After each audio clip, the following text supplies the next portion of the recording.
Bonjour et bienvenue à cette nouvelle édition du Monday Report de Bordier. Les statistiques économiques publiées aux États-Unis la semaine dernière ont été dans l'ensemble en demi-teinte.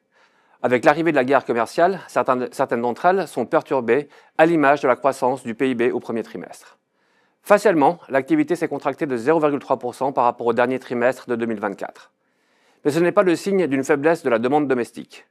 En effet, cette contraction s'explique par la très forte progression des importations qui ont été faites en anticipation des droits de douane et qui contribuent négativement à la croissance. La demande domestique progresse, elle, de 3% sur le trimestre grâce à une bonne tenue de la consommation des ménages et des investissements des entreprises. Plus encore que par les fondamentaux économiques, l'évolution des marchés demeure dictée par le flux de nouvelles concernant la guerre commerciale. Dès lors, la disponibilité de la Chine à ouvrir des négociations dans la guerre commerciale avec les États-Unis a soutenu l'appétit pour le risque. Ainsi, les actions, également soutenues par des publications des résultats du premier trimestre satisfaisantes, enregistrent des hausses importantes de l'ordre de 3% dans les principaux marchés. Les taux souverains à 10 ans remontent de quelques points de base et font baisser les prix de 0,3 à 0,4%.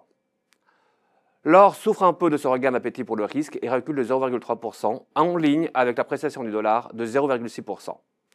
Enfin, les cours du pétrole chutent de 8,4% sur la semaine, signe que les perspectives de croissance sont toujours incertaines. De plus, l'OPEP a annoncé une nouvelle augmentation de production dès le mois de juin ce week-end. Les effets seront baissiers sur les prix et l'inflation de manière générale.